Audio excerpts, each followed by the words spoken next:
परंतु काही दिवसांनी सक्षमचा भाऊ माझ्यासोबत थोडा म्हणजे वेगळ्या पद्धतीने वागत होता. मला बॅड टच करत होता, असं बोलत होता काही काही. तर नमस्कार मित्रांनो, मी राजश्री आणि तुम्ही पाहताय राजश्री अनफिल्टर्ड. तर ज्या मुलीने आपल्या मृतप्रेमीच्या प्रेताशी लग्न करून संपूर्ण महाराष्ट्राला रडवलं, ज्या आचलने भर स्मशानात सक्षम ताटेच्या मृतदेहाला पती मानून त्याच्या वृद्ध आईवडिलांची आयुष्यभर काळजी घेण्याची शपथ घेतली होती, तीच आचल अचानक घरातून गायब होते. सोशल मीडियावर तिच्यावर टीकांचा पाऊस पडतो, लोकांचा संताप अनावर होतो आणि तिला धोकेबाज ठरवलं जातं. पण मित्रांनो, या संपूर्ण कहाणीची एक दुसरी बाजू आहे, जी आतापर्यंत जगासमोर आली नव्हती. अखेर आचल मामेडवार स्वतः कॅमेऱ्यासमोर आली आहे आणि तिने ताटे कुटुंबावर, विशेषतः सक्षमच्या लहान भावावर जे गंभीर आरोप केलेत, ते ऐकून तुमच्याही अंगावर काटा आल्याशिवाय राहणार नाही. खरं तर मी एकदम प्रामाणिकपणे त्यांच्या घरी गेले होते. परंतु काही दिवसांनी सक्षमचा भाऊ माझ्यासोबत थोडा म्हणजे वेगळ्या पद्धतीने वागत होता. मला बॅड टच करत होता, असं बोलत होता काही काही. तर मी त्याच्या घरच्यांना सांगितलं होतं की त्याचा भाऊ माझ्यासोबत असं वागत आहे, त्याचा लहान भाऊ. तर कोणीच माझ्यावर विश्वास केलेला नाही. त्याच्या मम्मीनं नाही, आजीनं नाही, त्यांच्या अंकलनं नाही, कोणीच विश्वास केलेला नाही. तर मला असं वाटलं की पुढे चालून अजून काही गलत होईल आणि तेव्हा पण कोणीच आपल्यावर विश्वास करणार नाही. यापेक्षा आत्ताच आपण आपल्या घरी केलेलं बरं. आणि त्यासाठी मी माझ्या घरी निघून आलेली आहे. आणि ते बोलत आहेत की त्यांनी मला माझ्या घरी आणून सोडलं किंवा मी त्यांच्या घरातून पळून आलेली आहे माझ्या आजीच्या तब्येतीचा बहाणा करून वगैरे वगैरे. पण हे असं काहीच नाही आहे. मी पोलीस परमिशननं आलेली आहे. मी अर्चना पाटील मॅडमपर्यंत, तिथे सक्षमच्या घरी मी होते त्या टाईमला, जे गार्ड होते, सिक्युरिटी गार्ड मॅडम. तर मी त्यांना सांगितलं होतं की असा मेसेज मॅडमपर्यंत पोहोचवा, मला मॅडमला बोलायचं आहे आणि असा प्रॉब्लेम मला इथे होत आहे. सो त्यांनी मॅडमला सांगितलं. मॅडमने एका दिवशी मला बोलवलं आणि तिथे बोलवल्याच्या नंतर मी त्यांना सांगितलं माझा प्रॉब्लेम, मला घरी जायचं आहे असं मी त्यांना सांगितलं. आणि ते बोलले ठीक आहे तुझ्या घरी जा बोलले. मग त्यांची परमिशन घेऊन आणि SP सरांना भेटून, SP सरांची परमिशन घेऊन मी माझ्या घरी परतले आणि मला सोडण्यासाठी यांचे कर्मचारी आलेले होते, पोलीस. आता कोणासोबत राहतेस, कसं राहतेस, काय करतेस? मी आता सध्या माझ्या आजीसोबत राहते, माझ्या पप्पाच्या आईसोबत. आणि सध्या तर काही करत नाही आहे, शिक्षण वगैरे. एकूणच तुला काय म्हणजे दुःख वाटलं आईने, सक्षमच्या आईने आरोप केल्यामुळे? काय काय भावना आहे? हे पहा, मी तर एकदम प्रामाणिकपणे तिथे गेले होते. त्यांनी माझ्यावर थोडा तरी विश्वास ठेवायला पाहिजे होता. आणि उलट त्यांच्या मुलाची इज्जत वाचवण्याकरिता, त्या छोट्या मुलाची, ते मला बदनाम करत आहेत. असं पळून गेली वगैरे असं सांगणं योग्य आहे का? मी खरंच पळून गेलेली नाही आहे, पोलिसांच्या परमिशनने गेलेली आहे मी. आणि ते बोलत आहेत की मी त्यांच्या कॉन्टॅक्टमध्ये नाही वगैरे. पण जेव्हा त्यांच्या कॉल डिटेल्स तुम्ही काढताल तेव्हा समजून जाईल ना की म्हणजे ते माझ्या कॉन्टॅक्टमध्ये होता. त्यांच्याकडूनच मला जास्तीत जास्त कॉल होते. सक्षमच्या वडिलांचा सुद्धा मृत्यू झालेला आहे, त्याचा सुद्धा आरोप तुझ्यावर करतायत, त्या संदर्भात काय वाटतं? सक्षम जेव्हा औरंगाबादच्या हर्सुल जेलमध्ये होता त्या टाईमलाच त्याच्या वडिलांची तब्येत थोडी ढसळली होती. आणि जेव्हा तो वारला तेव्हा अचानक त्याच्या पप्पांना म्हणजे हॉस्पिटलला वगैरे न्यावं लागलं काही दिवसांनी. तर असं कळालं मेडिकल रिपोर्ट्समध्ये की त्यांचे जे इंटेस्टाईन्स आहेत ते पूर्णपणे खराब झालेले होते ड्रिंक करून करून. बस एवढंच. मेडिकल रिपोर्ट्स अजूनही असतील त्यांच्या घरी तर समजून जाईल सर्वांना. म्हणजे तुझं म्हणणं आहे की ते जे प्रॉब्लेम होते, शारीरिक प्रॉब्लेम होते, त्यामुळे त्यांचा मृत्यू झाला, तुझ्या टेन्शनमुळे नाही? हो, हे सत्य आहे ना. माझ्या टेन्शनमुळे कशाला जाईल त्यांचा जीव? कारण जेव्हा समज आली तेव्हा जर कोणाला एवढं जीव लावला तर ते फक्त सक्षम आहे. तर पुढे आयुष्यामध्ये काय? आचलने थेट विचारलंय, मी जर माझं तोंड उघडलं तर अनेकांची बदनामी होईल. नेमकं काय घडलं त्या बंद घराच्या आड? आचल स्वतःहून घर सोडून गेली की तिला घर सोडायला भाग पाडण्यात आलं?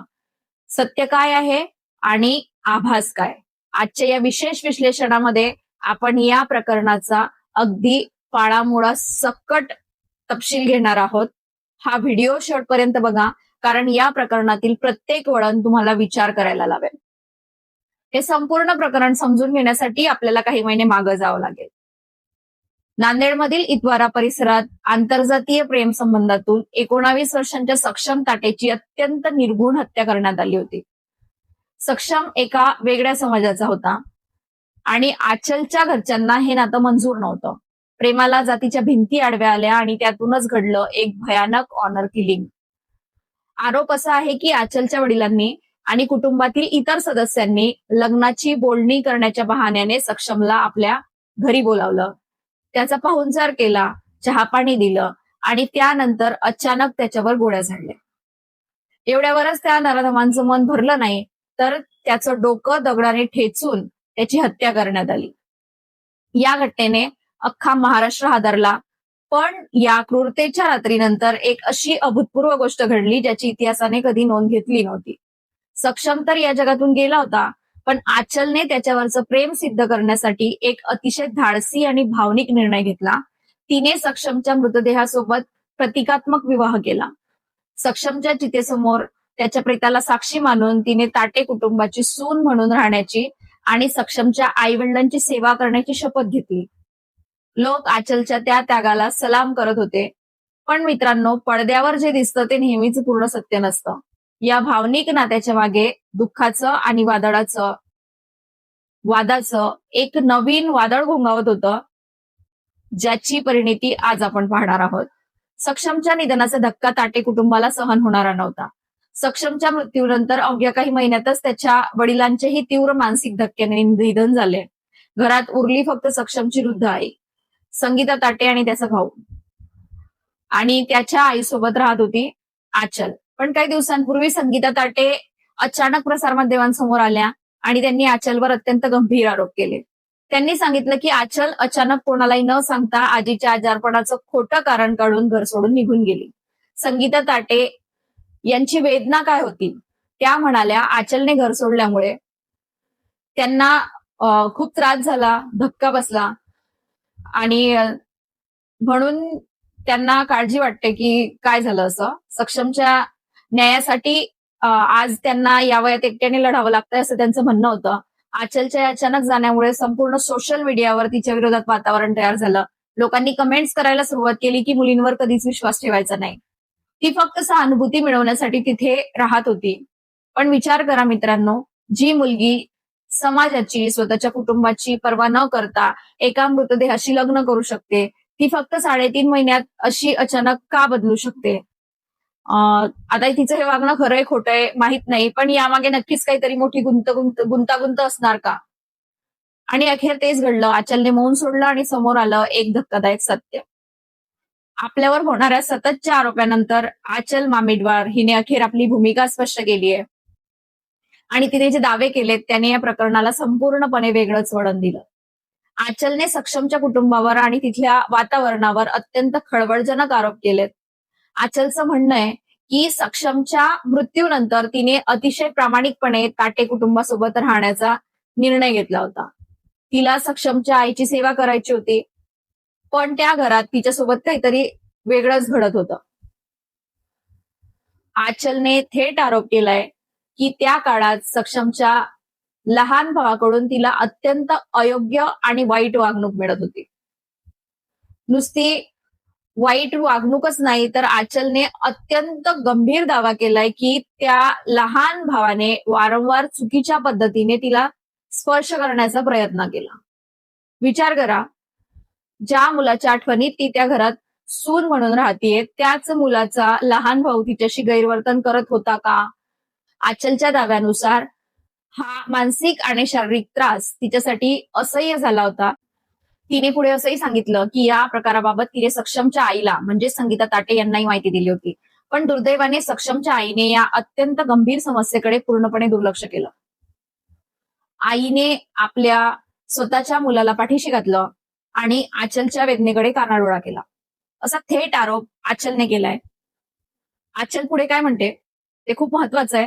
तिच्या शब्दातली अस्वस्थता आणि भीती आपल्याला समजायला लागेल. आचल म्हणते की सक्षमच्या लहान भावाकडून होणारं गैरवर्तन आणि घरातलं सततचं मानसिक त्रासाचं अस्वस्थ वातावरण यामुळे ती घुसमटत होती. तिच्याकडे दुसरा कोणताही पर्याय उरला नव्हता, म्हणूनच मी ते घर सोडण्याचा निर्णय घेतला, असं तिचं म्हणणं आहे. आता लोकांचा दुसरा आरोप असा होता की आचल कोणालाही न सांगता पळून गेली, रात्रीच्या अंधारात गायब झाली. पण आचलने यावरही सडेतोड उत्तर दिलंय. ती म्हणाली, मी कोणालाही न सांगता चोरून घर सोडलेलं नाही. मी तिथले सुरक्षा रक्षक आणि स्थानिक पोलिसांना रीतसर माहिती देऊनच त्या घरातून बाहेर पडले. सध्या ती तिच्या आजीकडे सुरक्षित राहत असल्याचंही तिने स्पष्ट केलंय.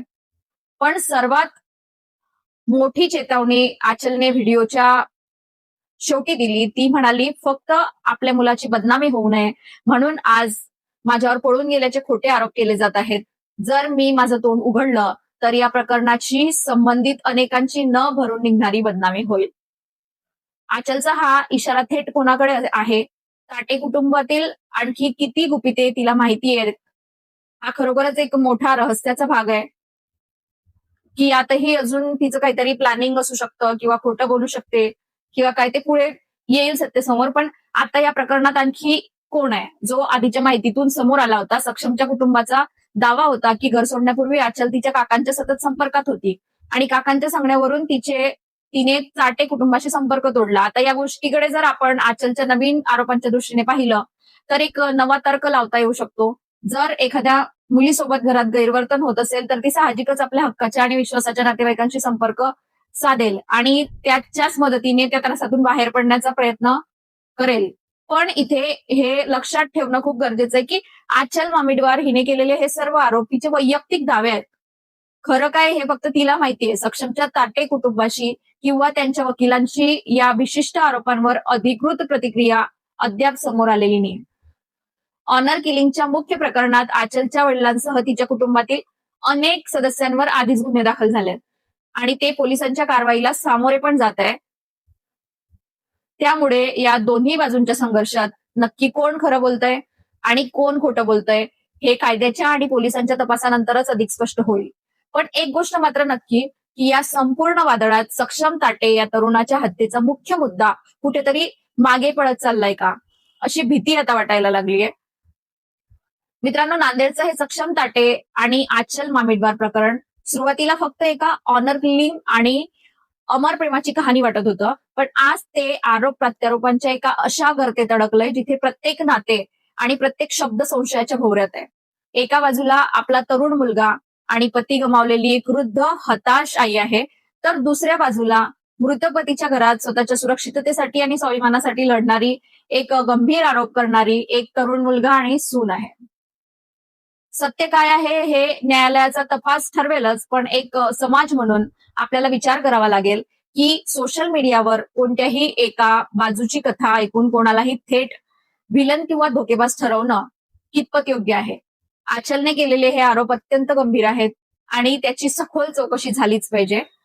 तुम्हाला या संपूर्ण प्रकरणाबद्दल काय वाटतं? सक्षमच्या आईचे आरोप खरे वाटतात की आचलने मांडलेली ही धक्कादायक बाजू तुम्हाला पटते?